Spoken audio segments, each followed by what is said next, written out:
In my life, it has seemed that I've had a problem with my mind. My first experience of a very unpeaceful and savage mind was when I was at school. I was in a group of friends that were chatty and funny. I did not have as quick a wit as them, and not much to say. My self-esteem was low, and my mind let me know what it thought about the situation.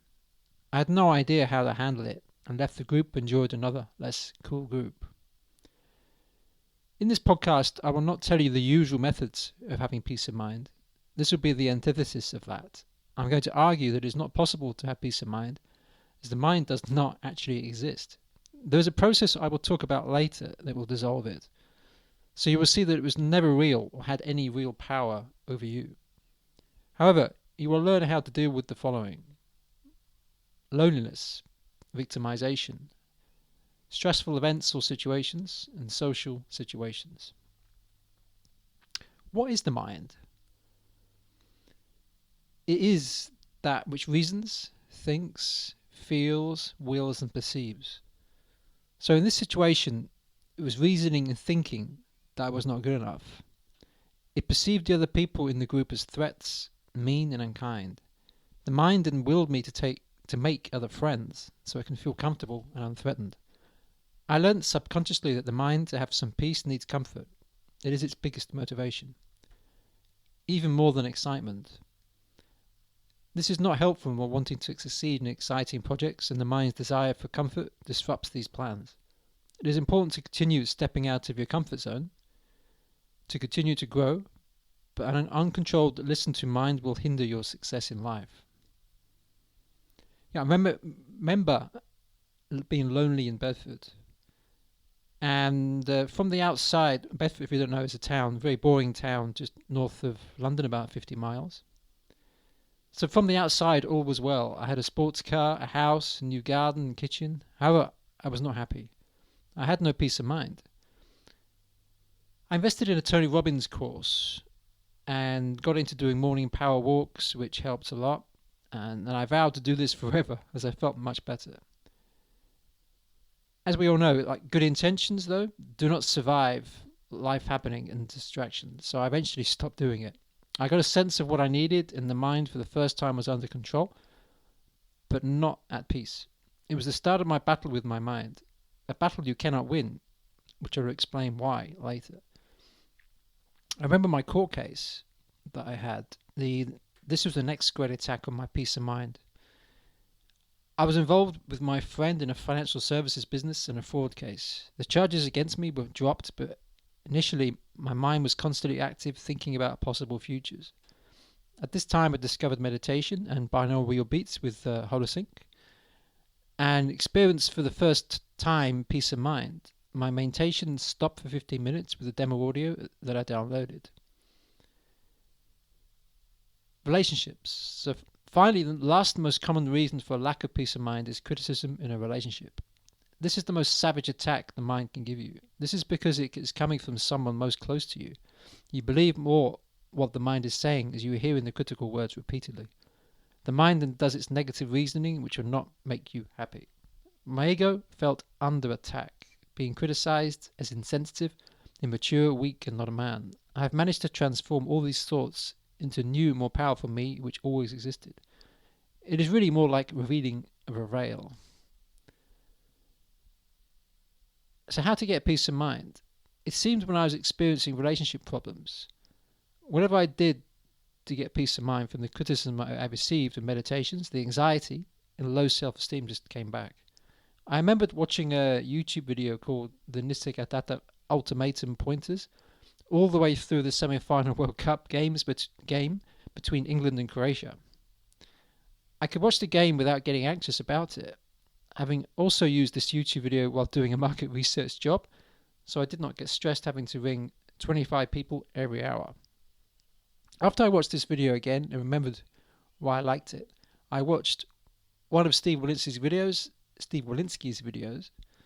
who visited Nisargadatta Maharaj in Bombay and received a lot of his teachings. But I remember seeing this video through the rays of the Absolute, a Gita for Sri Nisargadatta Maharaj, And yeah, I was watching this again because it had such a powerful effect on me the first time. So there was a big part I'd forgotten about his teachings. There were stages or stations that I needed to be passed to dissolve the mind. It is a step-by-step process in the tradition of Advaita Vedanta as taught by Maharaj to dissolve the mind. It's all an illusion. Take the view that all is an illusion, including your mind. 1. Discard your spiritual path.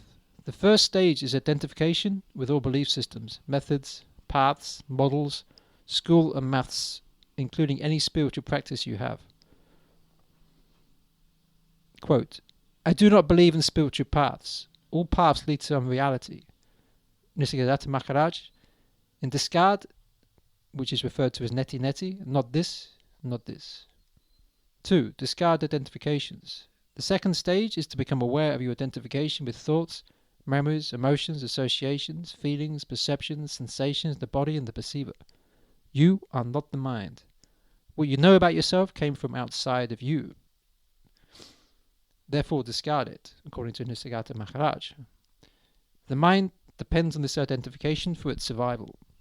Lose the dependency on your thoughts, memories, associations, feelings, perceptions, sensations, the perceiver. Your I am sense that then appears. 3. The I am. When we stay in the I am, we are just being. We are not our thoughts, emotions, perceptions, memories, the body, or what we have been told. Prior to the I am. 4. The I am can be observed, so that means it cannot be who you are. You are something prior to the state or station. Consciousness.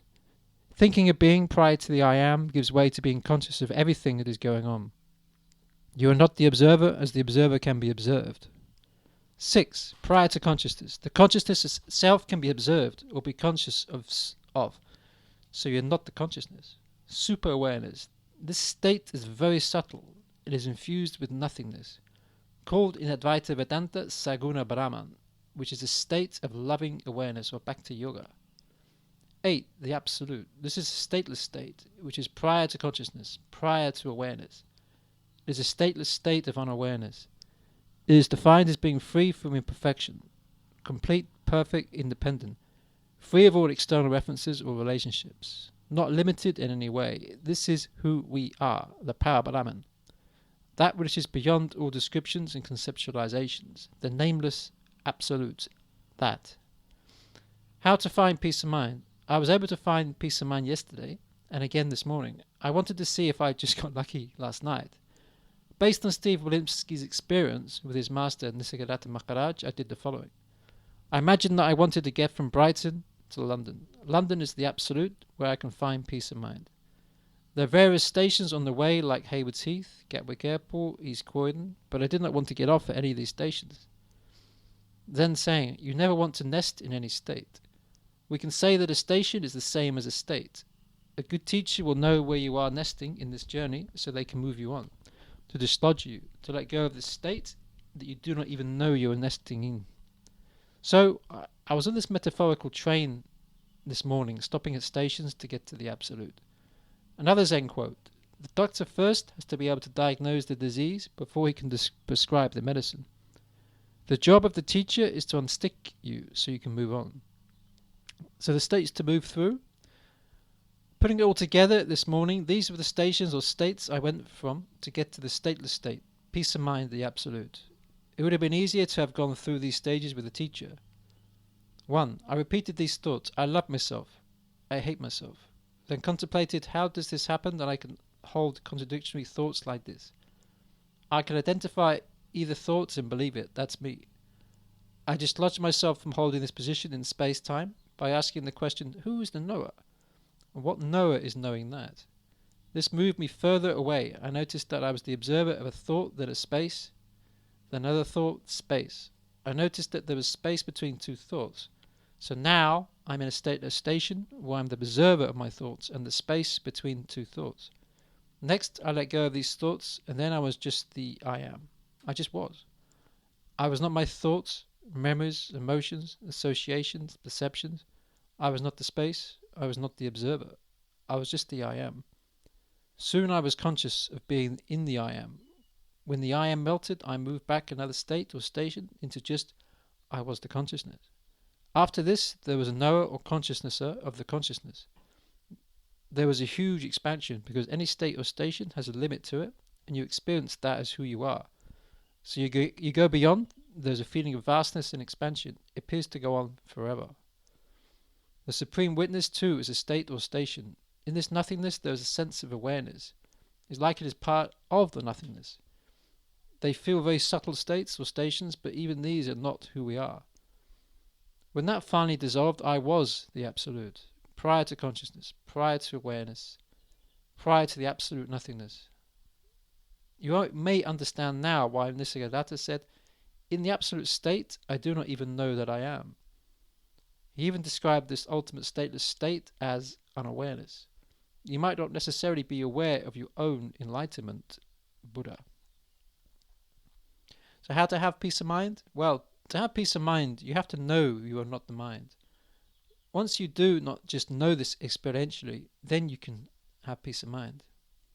The truth is that this is not possible to have peace of mind, as this assumes that the mind is a thing that is not peaceful. Through inquiry, you can see the falseness of wanting to have peace of mind. What is peace of mind? It is known of as no thoughts, but this is impossible to achieve 100% because of the nature of reality. No matter how much we meditate, thoughts will come back because there is what is called spanda, or the pulsation of existence. We have the darkness and then the light, off then on, the duality of life. However, outside of this reality, as the absolute, there is no duality, so the spanda does not exist. There is no awareness of the pulsations. We become the subject as there are no objects. There is no world with objects in it. It's non-existent. So how to do meditation for peace of mind? What I did to get peace of mind when I first received what the criticism I had was a marathon letting go meditation. I used the Forgive Yourself meditation by Michael McIntosh on Insight Timer. Making mistakes in life can be traumatic, particularly if it involves upsetting someone you care about. You cannot go back and change decisions you made. To bring peace of mind, the first step is acceptance. Accept that wrong action was taken. It was a mistake. We're all actors on this world stage, and the take was what it was. We will have many new chances to have a different take in a similar situation. Then just let go of the feeling, the emotion, and see it float off. Breathing in light to feel the peace, and then keep letting go as there is space for it created by this process. So is peace of mind possible even? Peace of mind is very possible, as I've been experiencing this for a few weeks now. So what seem like mind attacks is only possible if you listen to your mind. It loves to be active, but it is possible to ignore it and go beyond, with the strategies highlighted in this podcast. So what is a good mantra for peace of mind? You are not the mind, Nisargadatta Maharaj. There is no world. As the absolute, there is no absolute. So to summarize, we all have this problem called the mind. The mind is that which reasons, thinks, feels, wills, and perceives. For peace of mind, do not listen and believe what it is saying. The mind, along with the body, is an illusion. The mind can be dissolved through spiritual practice. When you reach your goal with spiritual practice and become the absolute, there is no absolute. It is all an illusion. There is no mind to be at peace from. If you would like help achieving peace of mind with a step-by-step process that is tailored to your present situation, then book a 30-minute discovery call with me. I'll put a link below the podcast on SoundCloud. So until next time, bye for now.